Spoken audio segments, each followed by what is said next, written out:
on that ability. So Grace really knew what he wanted. He takes the Cassio that in lane is going to be supremely powerful. Teamfight SKT will have a lot of options, but this is an interesting final draft, Valdez, and the Fiora goes unpicked. Definitely some surprising stuff back and forth. You mentioned generally looking forward to this one. Interesting pick bound and Jin Air stepping up to SKT. Let's do it for game 3.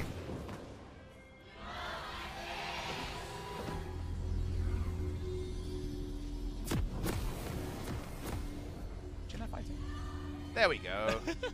I was giving them a pity one, but they worked it out. Anyone on the stream heard that one. So thank you for the help, Papa Smithy, as Teddy is going to be just fine here. Or is he? Okay, has to flash after skilling his Q and picking up a Doran's ring. They wanted to punish him here. That was some just desserts. Look, I like it when someone gets their just desserts. He saw the large model of the Nautilus and said, ooh, I can get some mana flow band stacks and some gold. And Nautilus said, ooh, I can get a flash. Yeah. And you know what? I'll take flash every time. That is Teddy, just interestingly, maybe he skilled it up first. You never want to do that, guys. Pro tip, wait until you get into lane to skill up your thing, and always use the control buttons to skill up your thing. You don't want to be that guy that's awkwardly trying to level up your ability with your mouse pointer. In spring, when LS was around, you didn't want to be that guy that took Scorch. Scorch was definitely at a very low power level before, but it got buffed, extra 5 damage at level 1. And when you can proc it as often as you can, that's more significant than perhaps your facetious put forward. So going to be more Scorch. You see Linderong has it. Grace has it. Grace's job is to keep Faker at low health the entire laning phase. And if he denies an Aftershock proc and maxes E, that should be pretty easy. It's targeted, Valdez. People want to talk about, this is a nice trade from Faker. Hard to get even. But look at this. If that poison hit, could have gotten a little bit tricky there. Grace was getting low on mana, though. It tells you how the matchup is, that a nice trade is even health at the end of it. But that's this is a dominant laning phase choice from the Cassio and a straight lock-in. And that's with teleport. Doesn't even have a combat spell to win this lane. Level 2 advantage, not a level 1, but won't be taken down. If anyone's at home, be like, why haven't the casters talked about Doran's Ring Ezreal? It is the first time I've seen this, but it's along the school of thought of Doran's Ring Misfortune and Doran's Ring Jin, in that it's for the mana regen. There's so much flat mana regen on the ability that it's to get 2 potions in case an all-in doesn't go your way. You don't have to back. You have 2 potions in order to regen 300 odd health, and it's mana regen to pilfer items. So it's not about the stats. It's not standard, but it is something that I think more people should consider, as it just provides the 2 potions that can often be the difference between a won and a lost laning phase. Absolutely. So definitely bring that into your arsenal if you guys are playing Ezreal. But take a look at this, just dominance in the bottom lane still from the side of Jin Air, and they're going to use that to get Malrong over and get a quick advantage. It's pretty hard for Klid to path this game because he's on Skarner, so obviously level 6 wants to power farm. But unfortunately, his bot lane 2v2 is really weak compared to the enemy 2v2, so we already saw these plays in the previous game. Game number 1, I believe, with Grace and Malrong roaming down to get turret plates. Rakan without Xayah is pretty weak and pretty susceptible. The all-in onto either of these members is going to be big, and that's with Teddy's flash down, Valdez. So there's no surprise that Jin Air returns the greatest hits of what has worked this series, which is trying to get advantages around bot side. It's definitely a good sign that Jin Air come into summer up against SKT and they say, yeah, everybody knows us for playing slow. How about we up the tempo a little bit and see what happens? So far, it's been only good stuff, really. I mean, most of the time here in this series. So good to see that they're really trying to make it happen. Double scuttle. Klid was hoping he could get in there, but Tail of Blades Rek'Sai, and there's just not lanes to back him up. Bot lane.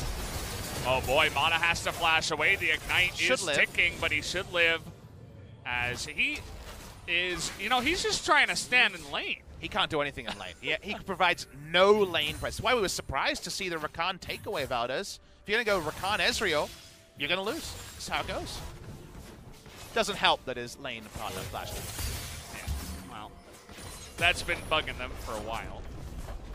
As Mata still around, did have a couple of potions, so was able to not back just yet. Okay, he's going to need to pop both of those. There is that second potion. Owen's Ring feeling pretty good right now that he actually could keep the second potion going. Flash will be up soon, but no breathing room at all for Teddy and Mata. Yeah, you can see that he's forced to stay. Wanted to back, but just too fast of a push there from Root and Kellen. They force him to stay. No cannon wave just yet. Maybe this next one will be it. He will go for his TP there. Rek'Sai could just spend the entire game mid-bot lane with his advantage, but he's going to gank top lane instead. Khan does have his flash here. Linderong is going to pull the trigger there on his own flash. Khan goes for that one. Now a bunch of damage from Linderong, but not quite enough. Seemed like a pretty poor communication with Linderong, because I don't think he had his first Q cooldown right as he could have used it. And then it's a flash for flash that helps Linderong, but it does relieve a bit of pressure from mid and bot lane, which are kind of in disarray before this moment. It's one of those things where if you trade flash for flash and Linderong doesn't have to flash, he could get all in. Flash forward here, and he's going to pick it up, gets the knock up.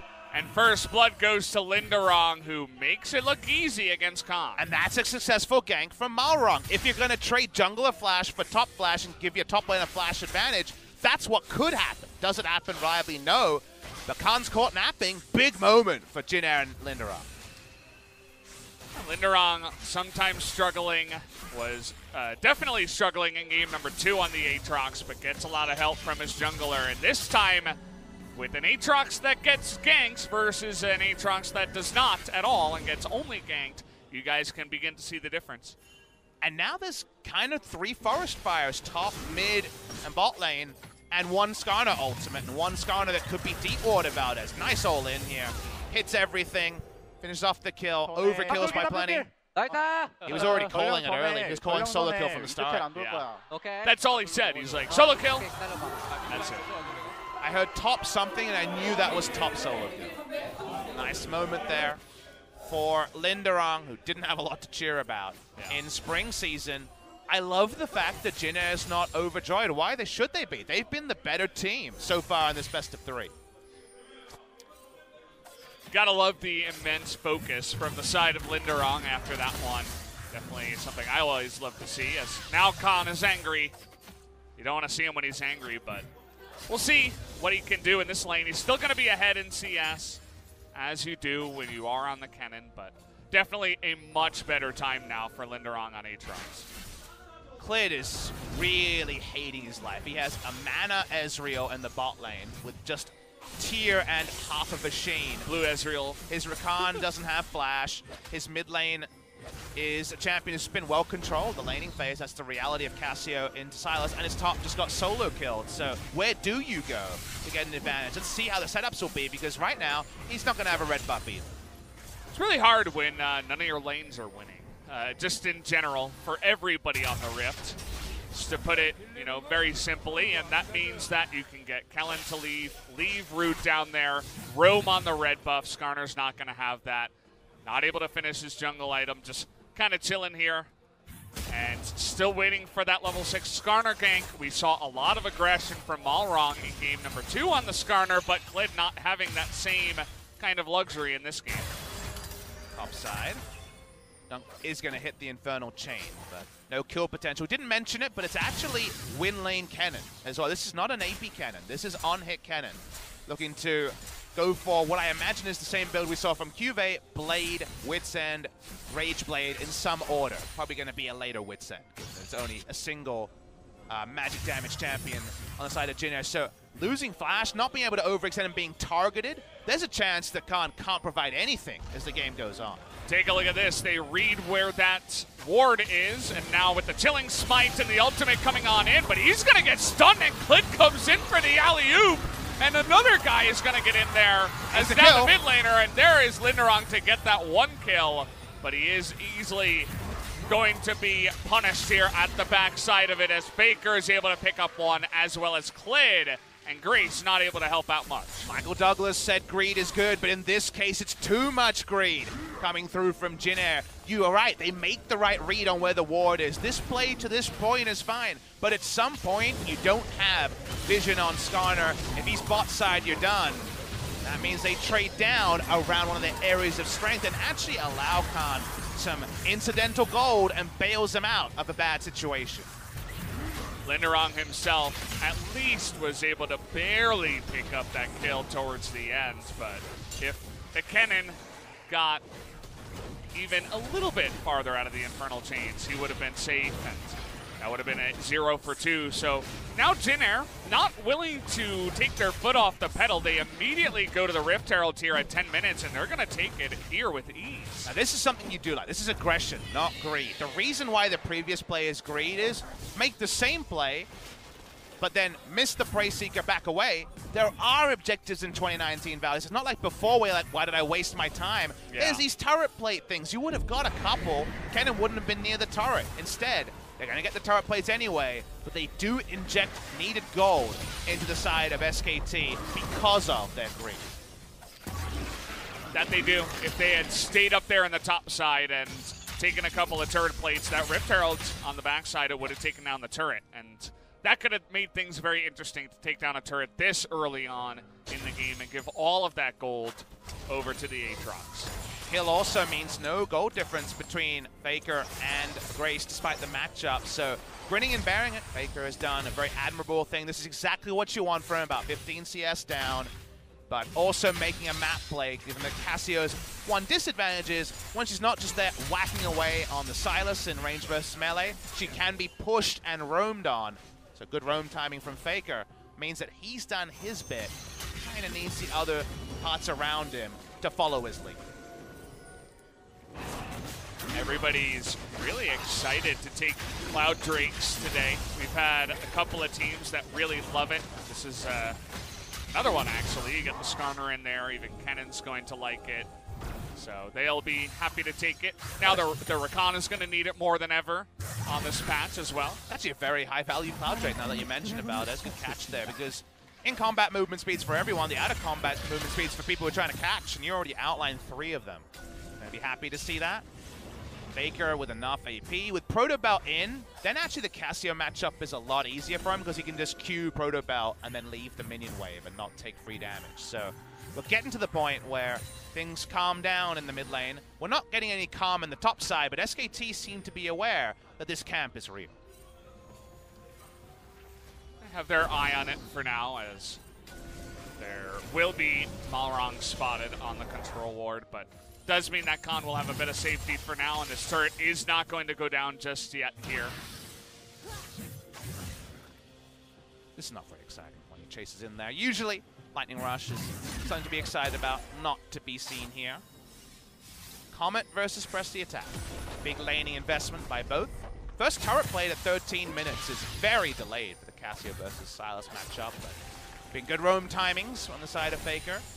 What's the next play here? Clid loading up with his ultimate. Obviously at 13 minutes, no QSS is complete on either side, and well, let's do this one more time. Yeah, let's do it again here, as Slicing Maelstrom does come in. Do they have the damage though? Look at Khan, able to flash out, is going to be able to go down though, as now Malrong will eat it, but actually the ult there from Faker stolen is going to make things dangerous for Linderong. Now we have an Ignite in the bottom lane, but that lane is a little bit different now as time has gone on.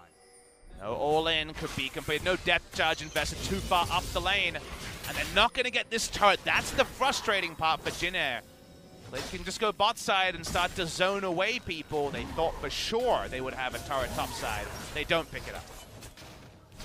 And now you got Faker casually at 2-0-1 on the Sylas here in the mid lane. Got to be feeling pretty good about that one. He's going to probably get ahead of the Cassiopeia, or at least get close now with a little bit of that extra gold. But this story, definitely pretty good for Jin Air as they get 7 plates. SKT gets 0. But the most recent story of the smart roam timings to stop the standing gold being claimed are eerily familiar if you cast your mind back to SKT versus Griffin LCK Spring Final, defending these turret dives. Griffin running their head into the lane they targeted again and again and again.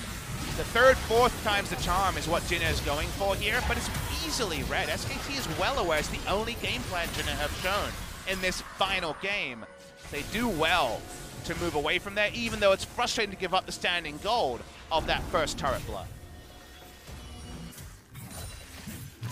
Khan getting aggressive here once again. Actually going to use that blade and win this trade in a big way, so feeling pretty good about that one. Blade of Ruin King kind of guarantees that no future sweet spots will be hit on the queue. That's Dan's first item already complete from Linderong, so gonna have sustain in the lane. Both of them do. Lifesteal in effect on both. Linderong doesn't have TP, so TP advantage here for SKT is something they can try to take advantage of.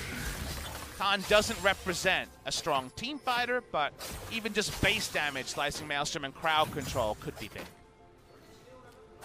Saw an interesting thing there from the Ezreal. He used his True Shot Barrage through the jungle of Malrong, actually, just to get some vision. Instead of trying to push the lane, it doesn't do as much damage to minions anymore. Actually uses it for vision, so definitely not something you see all the time.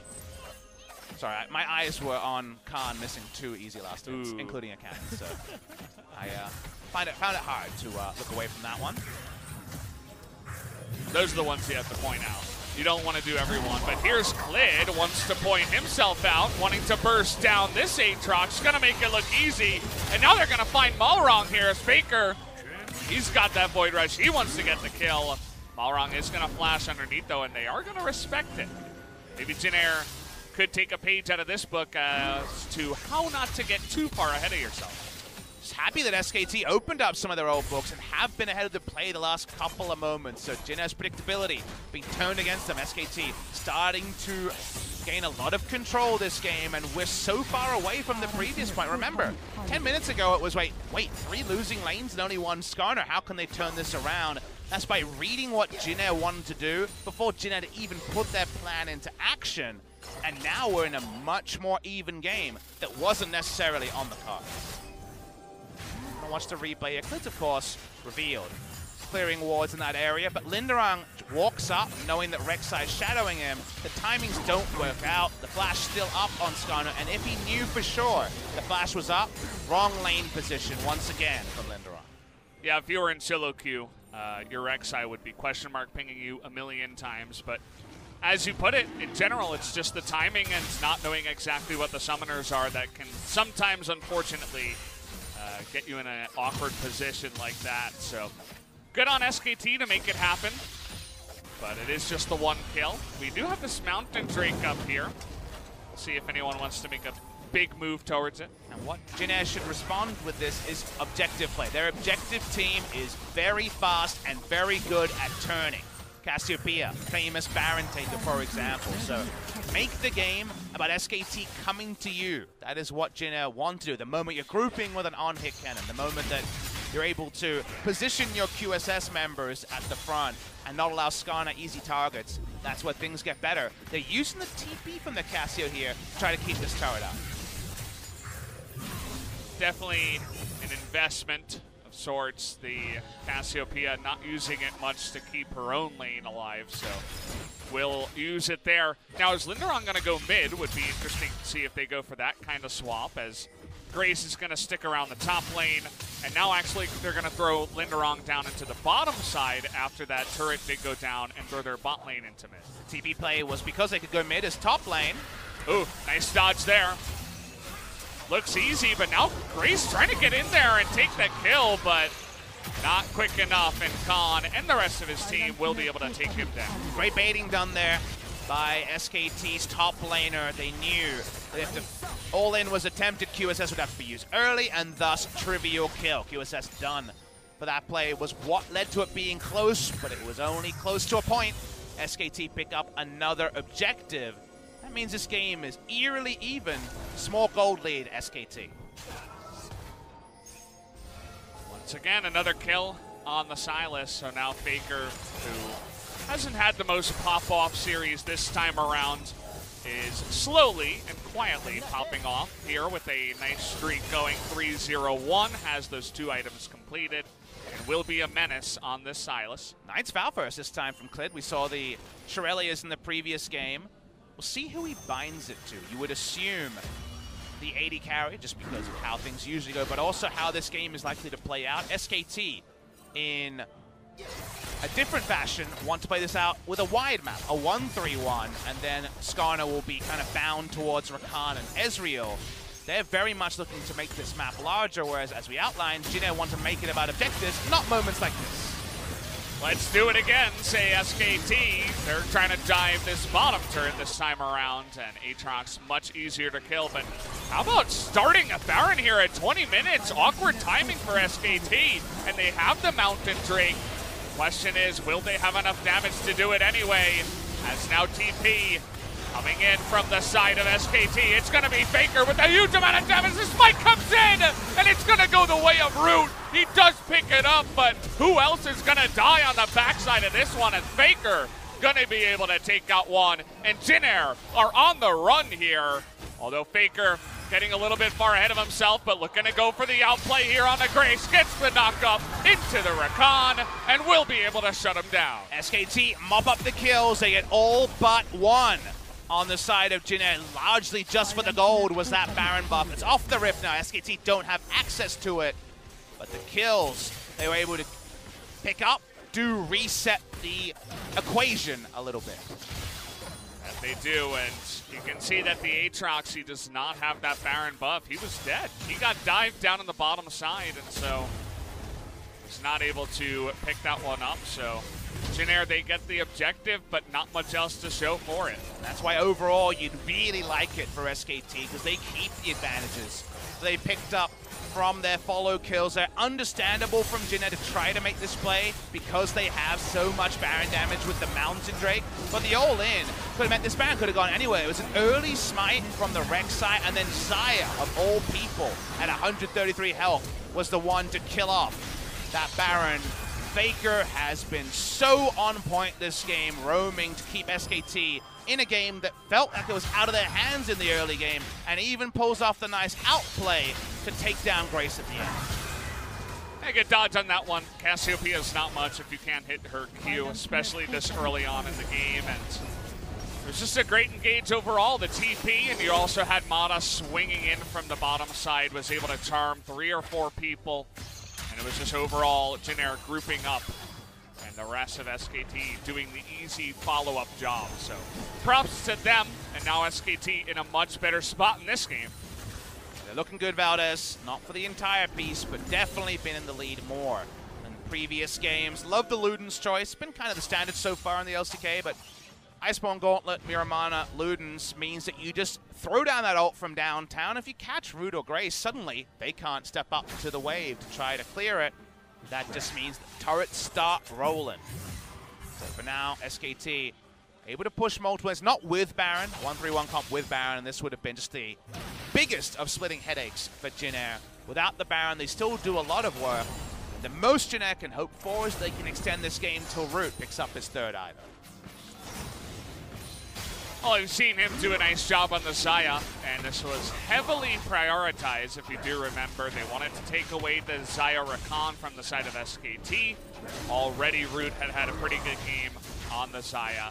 I feel like we're a long way away from him carrying on this one once again. Now SKT are going to have their own Mountain Drake, and now that the Baron was taken so early, it's actually going to be spawning here in another 3 minutes. So at about 26:40 is about to be the time when that does come through.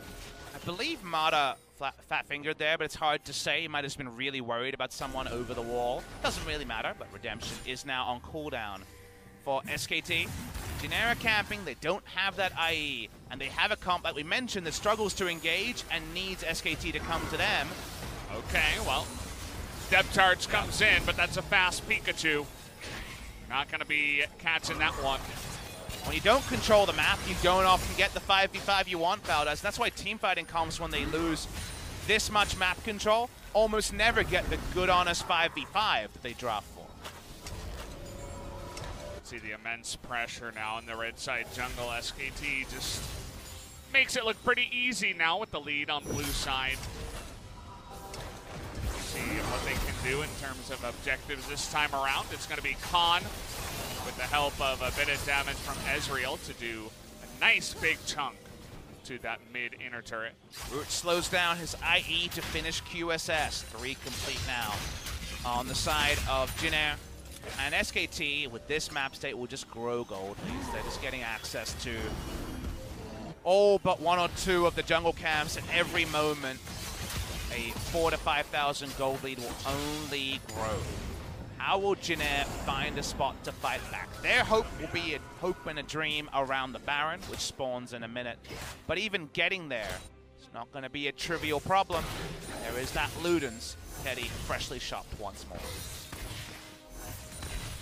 He's feeling pretty good. I already saw him chunking down Root in the mid lane before the shenanigans did start in this game. So, Teddy definitely in his own comfortable spot, even though that early game was pretty atrocious overall for their lane.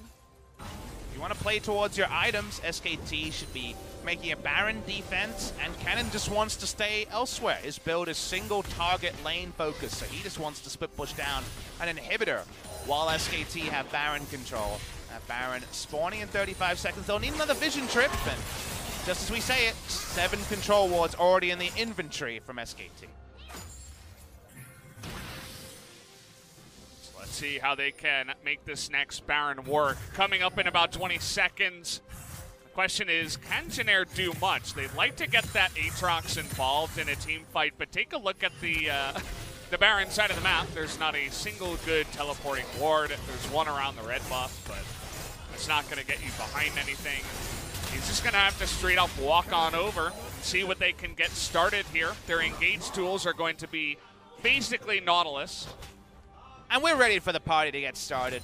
SKT have Jinair exactly where they want them, but Jinair have been able to knock down the dominoes this series way better than in previous seasons. So there is always the outside chance of outplay, but SKT are trying to paper over any crack in the armor here. And they're going to even force out Root's ultimate, which means suddenly his team fighting is much less assured. Not sure if he had to do that, but better safe than sorry. You never know where the follow-up damage will come from. Not only from Sylas, but the Ezreal that was coming down the lane. So it looks silly, but sometimes you just got to do it. And now you start counting blue trinkets. There is the blue trinket. You've got the vision control we mentioned, and you've got a cannon who is best used to stop Aatrox from teleporting. So everything is set up for SKT. Looking for a pick. Balrog has to flash as Kled was thinking about it, has his own flash, but not going to force it there. He got too far away. So instead of that, let's take some other objectives. How about another mid lane turret here for the side of SKT? There is no controlled decision to make for Jinair. They have to be bold. They have to try something. And it feels harsh to ask for more on a team that's already done so much today. Jinair have had a very respectable performance, but to leave with any points, have to find a way to change this game state because SKT are strangling them out of game number 3. You see the amount of damage that Teddy's able to do to help out on the push on the bottom side. Even Root had to take a big chunk from that one. And they just say, yeah, we don't need Baron yet. We're going to take out inner turrets first.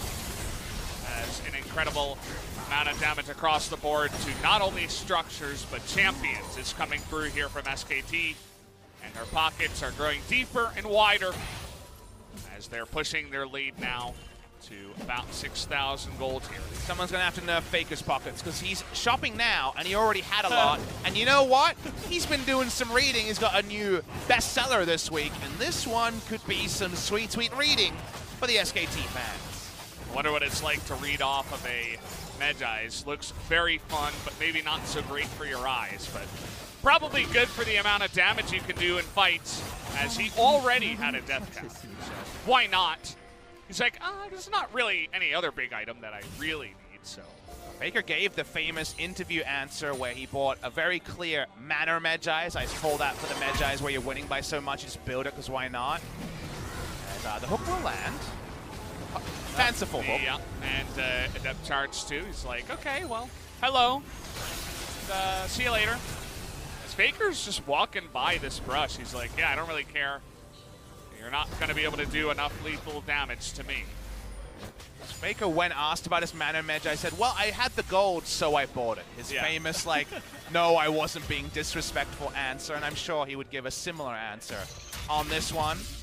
keeps the control ward slot alive. And that's one reason to do it about as the non-eye-roll reason is that otherwise you have to sell a 10-stack Dark Seal. So upgrading Magi's and keeping a control ward slot can sometimes be a better move than going for just a Needless Large Rod, and that's fine. Okay, well, they're just going to burst him down. That's that duo synergy as Teddy and Mata make Balrog a piece of dust. Well, now they're going to make Baron a piece of dust, and best of luck, Jin Air. Stop it. Kellen's marching forward. As I mentioned before, he is the engage. And the rest of them looking to just turn this one around. Charge onto Grace here, as you can see the insane amount of damage that is coming out from the side of SKT. They're just going to make them off of this rift here, as Root now is going to try to do a nice amount of damage, but it is not enough alone, and SKT are now pushing for the win. SKT should be able to close the game here. They're TPing back to keep the minions alive. Is Khan get his health bar back as well. SKT too good. They show their class, but only in game number 3 of a series that on another day was dangerously close to a 2-0. This was the game that made sense. The other two, I'm not so sure, Papa Smithy. So Linderong here alongside Malrong, going to try to do their best. The two wrongs, not enough to stop SKT from banging the door here in